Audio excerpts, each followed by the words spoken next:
హైదరాబాద్ రాజ్ భవన్ నుంచి వేములవాడ బయలుదేరారు ప్రధాని మోడీ. కాసేపట్లో రాజరాజేశ్వర స్వామిని దర్శించుకుంటారు ప్రధాని. ఆ తర్వాత వేములవాడ శివార్లోని బాలానగర్ దగ్గర ఏర్పాటు చేసిన భారీ బహిరంగ సభలో పాల్గొంటారు.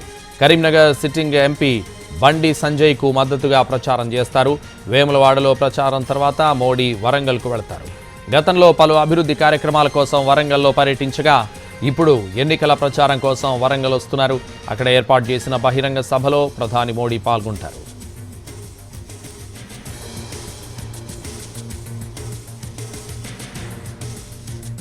వరంగల్ సభ ముగిసిన తర్వాత తిరుపతి వెళ్తారు. మధ్యాహ్నం 3:30 గంటల సమయంలో రాజంపేట బీజేపీ సభలో పాల్గొంటారు. సభ పూర్తయిన తర్వాత హెలికాప్టర్లో తిరుపతి చేరుకుంటారు. అక్కడి నుంచి 6:30 గంటల సమయంలో గన్నవరం విమానాశ్రయానికి చేరుకుంటారు. గన్నవరం నుంచి రోడ్డు మార్గంలో విజయవాడ ఇందిరాగాంధీ స్టేడియంకు వెళతారు. అక్కడ ఎన్డీఏ కూటమి నిర్వహించే రోడ్ షోలో ప్రధాని మోడీ పాల్గొంటారు. ఇందిరాగాంధీ మున్సిపల్ స్టేడియం నుంచి బెంజ్ సర్కిల్ వరకు రోడ్ షో జరుగుతుంది. సుమారు గంట పాటు జరిగే రోడ్ షోలో టీడీపీ అధినేత చంద్రబాబు కూడా పాల్గొంటారు.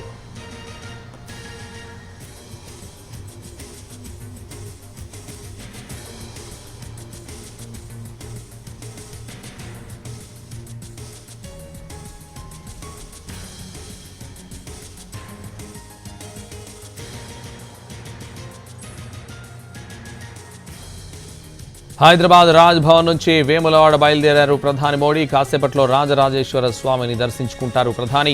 ఆ తర్వాత వేములవాడ శివార్లోని బాలానగర్ దగ్గర ఏర్పాటు చేసిన భారీ బహిరంగ సభలో పాల్గొంటారు. కరీంనగర్ సిట్టింగ్ ఎంపీ బండి సంజయ్కు మద్దతుగా ప్రచారం చేస్తారు.